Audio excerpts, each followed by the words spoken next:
Ce que dit Yallop, c'est que Luciani aurait voulu remettre de l'ordre dans la banque du Vatican qui s'appelle l'IOR, qui n'est pas la banque centrale, je précise, c'est une banque d'affaires classique, dont les activités étaient en lien avec la mafia et la franc-maçonnerie.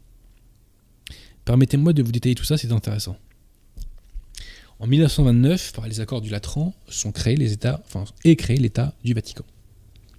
Mussolini accorde une dotation annuelle très importante au Vatican, 500 millions de dollars.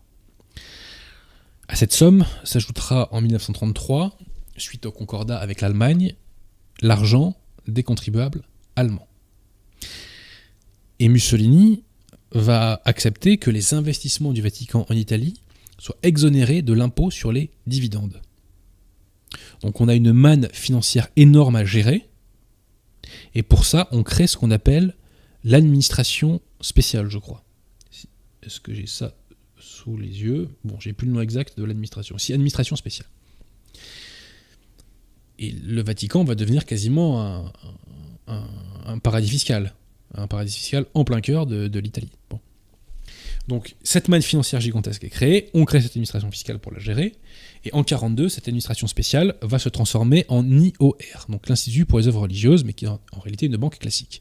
À la tête de l'IOR, depuis le début, nous avons, même il était à la tête déjà, je crois, de l'administration spéciale, nous avons Bernardo Nogara, qui vient d'une famille de juifs convertis, et ses frères, eux, sont devenus des hommes d'église, dont un archevêque. Et apparemment, c'est le frère archevêque qui a recommandé à Pie XI de mettre Nogara à la tête de l'IOR.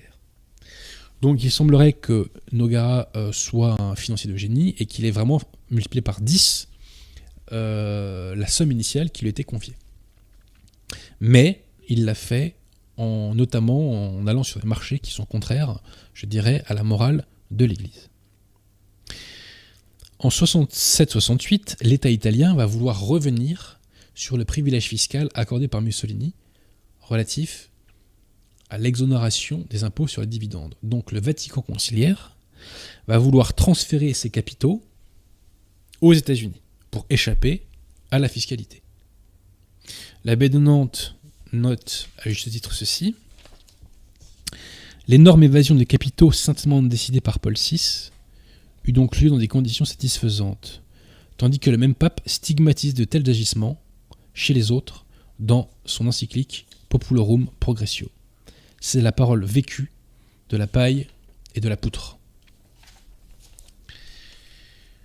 Alors, pour faire ces transferts de capitaux de l'Italie aux États-Unis, la secte conciliaire va avoir besoin de financiers pour ça. Paul VI va alors mettre à la tête de l'IOR, puisque Nogara est mort à ce moment-là depuis longtemps, un autre clerc homosexuel. Quand je dis ça, c'est en me basant notamment sur l'ouvrage de Frédéric Martel, qui évoque tous ces personnages-là.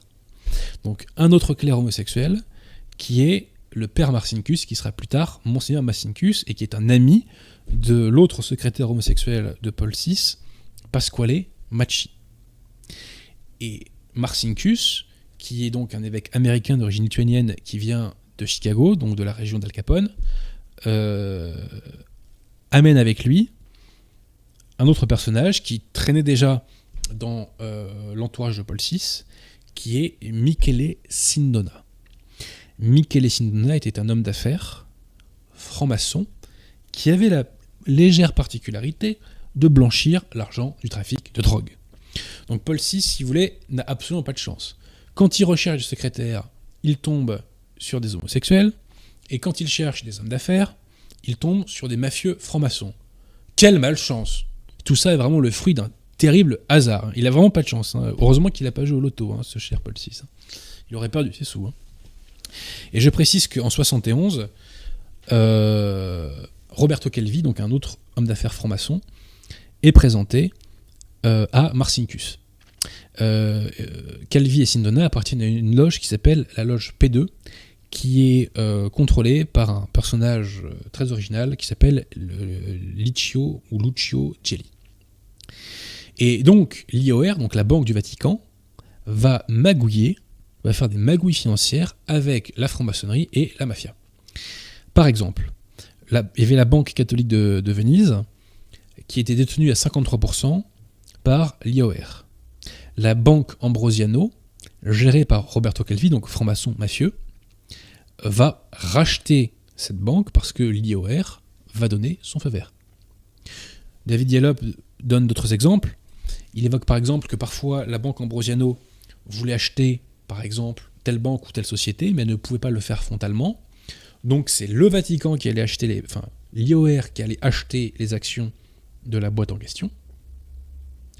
Ces actions étaient rachetées par une banque qui était donc dans un paradis fiscal offshore, qui pouvait les racheter parce que la Banque Ambrosiano lui faisait des crédits avantageux.